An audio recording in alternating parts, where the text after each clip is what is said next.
रविवार को छत्तीसगढ़ के पूर्व मुख्यमंत्री और भाजपा के राष्ट्रीय उपाध्यक्ष डॉक्टर रमन सिंह अपने विधानसभा क्षेत्र राजनांदगांव के दौरे पर हैं। यहां उन्होंने राजनांदगांव शहर के चिखली में स्थित देवांगन समाज के भवन में देश के प्रधानमंत्री नरेंद्र मोदी की मन की बात कार्यक्रम को भाजपा कार्यकर्ताओं के साथ सुना। वहीं मीडिया से चर्चा करते हुए रमन सिंह ने कहा कि आज मन की बात में प्रधानमंत्री नरेंद्र मोदी को सुना, जिससे हम आपको कई नई जानकारी प्राप्त हुई, जैसे कि मिलेट्स अनाज जिसमें कई पौष्टिक तत्व होते हैं और वो धीरे धीरे लुप्त हो रहे हैं। साथ ही योग की बात की गई।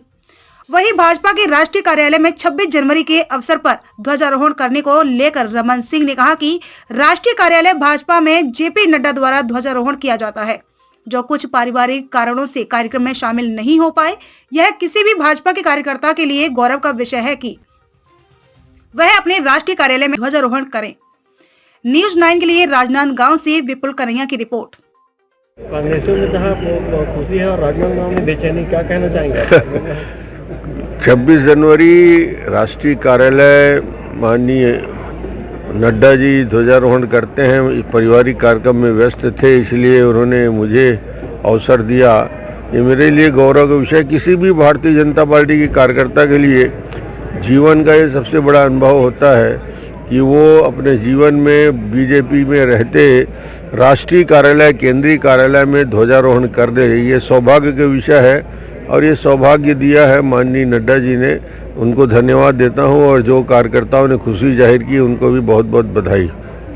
मन की बात में आज माननीय प्रधानमंत्री जी को सुना और बहुत सारी नई जानकारियां हम सबको उपलब्ध हुई।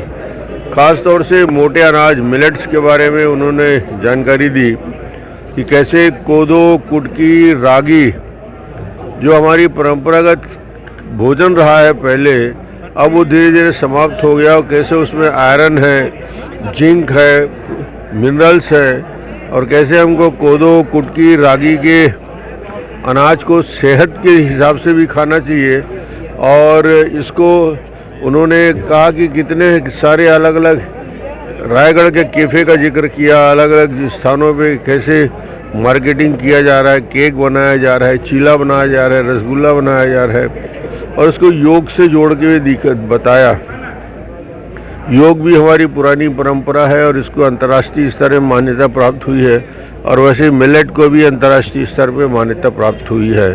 तो ये दोनों चीज़ों के बारे में कहा। गणतंत्र दिवस से भी जोड़ा कि कैसे परंपरागत रूप से पूरे देश में हम गणतंत्र दिवस मनाते हैं और इस बार का गणतंत्र दिवस में छत्तीसगढ़ के 3 पद्मश्री पुरस्कार मिले हैं। उसमें अनुसूचित जाति के और जनजाति के ट्राइबल लोगों को सम्मान मिला है, अनुसूचित जाति के बारले जी को सम्मान मिला है और सभी छत्तीसगढ़ में पहली बार हुआ है कि 3 पद्म पुरस्कार से गौरवान्वित हुआ है छत्तीसगढ़। ऐसे बहुत सारी बातें मन की बात में प्रधानमंत्री जी ने बताया।